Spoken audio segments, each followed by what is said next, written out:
आदाब नमस्कार, मैं शाहिद उमेर। स्वागत है आप सभी का सियासत टीवी के साउथ इंडिया एक्सप्रेस में। आइए देखते हैं मुख्य समाचार। बीआरएस एमएलसी के कविता ने कहा कि संसद सत्र में कुछ नहीं होने वाला है। भाजपा के 8 सांसद और कांग्रेस के 8 सांसद हैं। वे तेलंगाना के बारे में बात नहीं करते। केंद्र सरकार हमें शून्य बजट देती है, हमें कुछ नहीं मिलने वाला है। क्या होगा भाई, पार्लियामेंट स्टार्ट होकर भी कुछ होने वाला नहीं है। 8 लोग बीजेपी के एमपी है, 8 कांग्रेस के एमपी है। वो तो तेलंगाना के बारे में बोलते नहीं है। और बीजेपी गवर्नमेंट, सेंट्रल गवर्नमेंट तो जीरो बजट देती है हमें, तो कुछ बजट में हमें मिलने वाला ही नहीं है। पार्लियामेंट से हमें कुछ मिलने वाला नहीं है।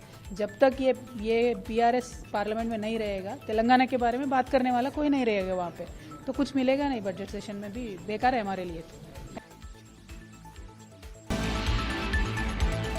संसद के बजट सत्र के दूसरे चरण की शुरुआत खूब हंगामेदार रही। इस दौरान लोकसभा में आज एमआईएम चीफ और हैदराबाद से सांसद असदुद्दीन ओवैसी ने भारतीय पुरातत्व सर्वे यानी एएसआई में खाली पड़े पदों और ऐतिहासिक धरोहरों की सुरक्षा को लेकर सरकार को घेरा।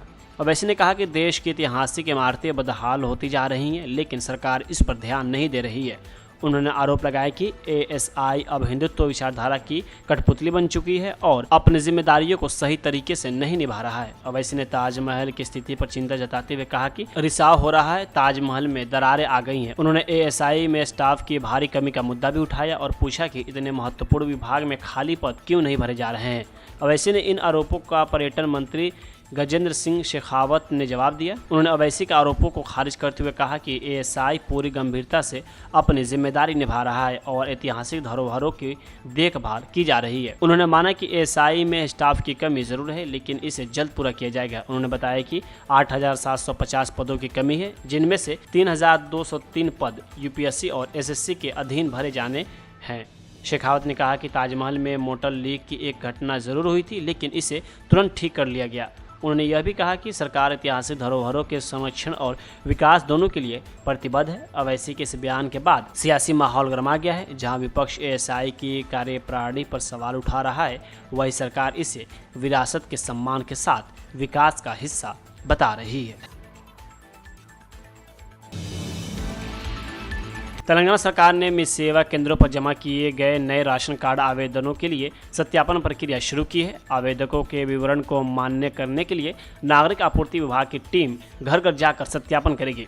पिछले 10 वर्षों में राज्य ने 89.90 लाख राशन कार्ड जारी किए, जिसमें 2.81 करोड़ लोग लाभान्वित हुए हैं। हाल ही में प्रजापालन, प्रजवानी, ग्राम सभा और बाद में मी सेवा केंद्रों के माध्यम से आवेदन आमंत्रित किए गए थे। सरकार ने नए राशन कार्ड के तहत बढ़िया चावल और आवश्यक वस्तुएं उपलब्ध कराने का वादा किया था। अधिकारी वाहनों की उपस्थिति और बिजली बिल रिकॉर्ड सहित घरेलू विवरण का सत्यापन करेंगे। यदि आवेदक अनुपलब्ध है तो सत्यापन फोन कॉल के माध्यम से किया जाएगा। मी सेवा के माध्यम से अब तक 2.50 लाख आवेदन जमा किए जा चुके हैं, जिनमें ग्रेटर हैदराबाद में 1.35 लाख आवेदक शामिल हैं। इसके अतिरिक्त मौजूदा राशन कार्डों पर नाम हटाने और जोड़ने के लिए 20 लाख से अधिक अनुरोध प्राप्त किए गए हैं। सरकार की योजना के अनुसार उगादी द्वारा राशन कार्ड जारी करने की सुविधा के लिए पहले चरण में नए आवेदकों की जांच की जाएगी।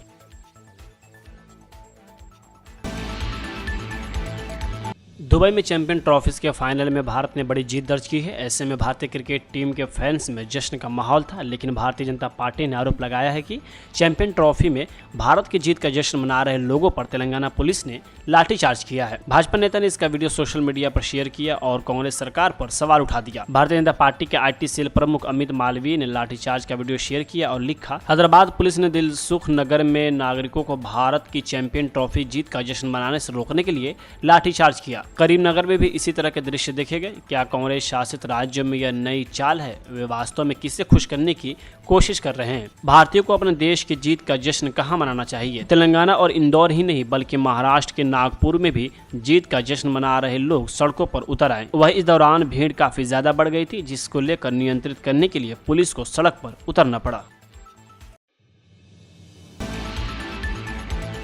समाजवादी पार्टी के नेता अबू आजमी की ओर से मुगल बादशाह औरंगजेब को महान बताए जाने के बाद से सियासी पारा चढ़ा हुआ है।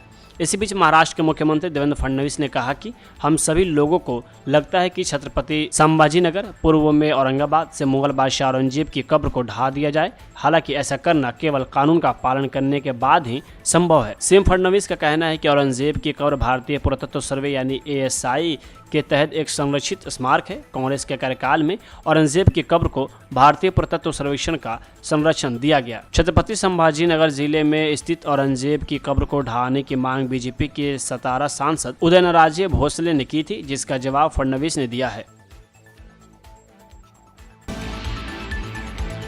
भारत समेत कई देशों में इस समय जनसंख्या को बढ़ाने के लिए कदम उठाए जा रहे हैं। इसी बीच जहां पहले आंध्र प्रदेश के सीएम एन चंद्रबाबू नायडू ने जनसंख्या बढ़ाने के महत्व को लेकर बात की, वहीं दूसरी तरफ टीडीपी पार्टी के सांसद ने एक अनोखा वादा लोगों से कर दिया है।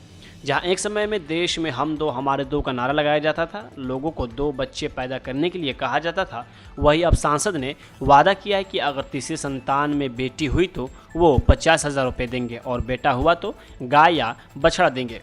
विजयनगरम के सांसद के अपल्ला ने कहा कि वह नवजात बच्ची के नाम से सावधि जमा करेंगे, जो 50,000 रुपये की धनराशि होगी और उसकी शादी की उम्र तक वो 10 लाख रुपए तक हो सकती है।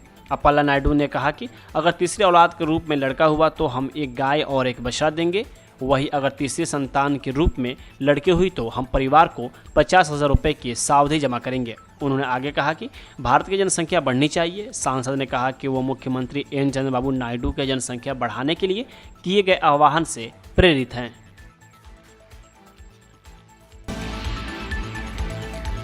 संसद के बजट सत्र का दूसरा चरण आज से शुरू हो गया है। इस सत्र की शुरुआत हंगामेदार हुई है। डीएमके सदस्यों ने केंद्रीय शिक्षा मंत्री धर्मेंद्र प्रधान की एक टिप्पणी पर विरोध प्रदर्शन किया। उनके विरोध प्रदर्शन के बाद आज लोकसभा की कार्यवाही लगभग 30 मिनट के लिए स्थगित कर दी गई। शिक्षा मंत्री ने कहा था कि तमिलनाडु सरकार बेईमान है और PM school for rising India योजना को लागू करने के मुद्दे पर पूरी तरह यू टर्न लेकर राज्य के छात्रों का भविष्य बर्बाद कर रही है। पीएम SHRI योजना पर एक सवाल का जवाब देते हुए शिक्षा मंत्री धर्मेंद्र प्रधान ने कहा था कि डीएमके के नेतृत्व वाली तमिलनाडु सरकार ने केंद्र प्रायोजित योजना को लागू करने पर अपना रुख बदल लिया है, जिससे केंद्र, राज्य या स्थानीय निकायों के प्रतिबंधित स्कूलों को मजबूत करने की कल्पना की गई थी।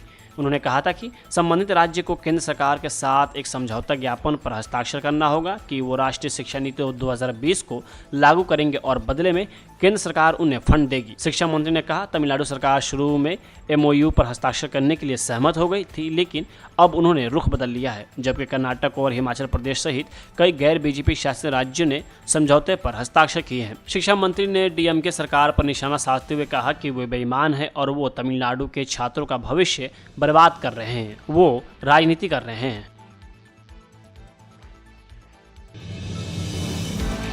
जेपीसी के अध्यक्ष और भाजपा सांसद जगदम्बिका पाल ने कहा कि सरकार ने सीधे कानून पारित करने के बजाय स्पीकर से इसे जेपीसी को पारित करने का अनुरोध किया। हमने 6 महीने तक सभी अल्पसंख्यक संगठनों से बात की, उनके द्वारा उठाए गए सभी बिंदुओं पर विचार किया और हमने एक बेहतर कानून के लिए अपनी 428 पेज की रिपोर्ट दी। इस तरह की बातें सामने की विरोध कर रहे हैं लगातार। प्रजातंत्र में, लोकतंत्र में, जमहूरियत में अगर किसी कानून को बनाने का उसके पहले अगर उनको मौका दिया गया हो, उस कानून को सीधे कोई सरकार पार्लियामेंट पास करने के बजाय ज्वाइंट पार्लियामेंट्री कमेटी को रेफर करने के लिए स्पीकर से आग्रह किया हो और वो रेफर होने के बाद 6 महीने हमने all India Muslim personal law board हो, सभी वक्फ बोर्ड, सिया सुन्नी हो, माइनॉरिटी कमीशंस हो, जितने अक़लियत के अल्पसंख्यक तंजीम हैं, सबको बुलाया, 4-4, 3-3 घंटे एक लोगों को सुनाए और उनके द्वारा उठाए गए सब चीज़ों पे विचार किया गया और एक बेहतर कानून के लिए हमने अपनी 428 पेज की रिपोर्ट दी, जिससे अब एक बेहतर कानून बनेगा, जिससे वक्फ का जो उद्देश्य पूरा होगा। गरीब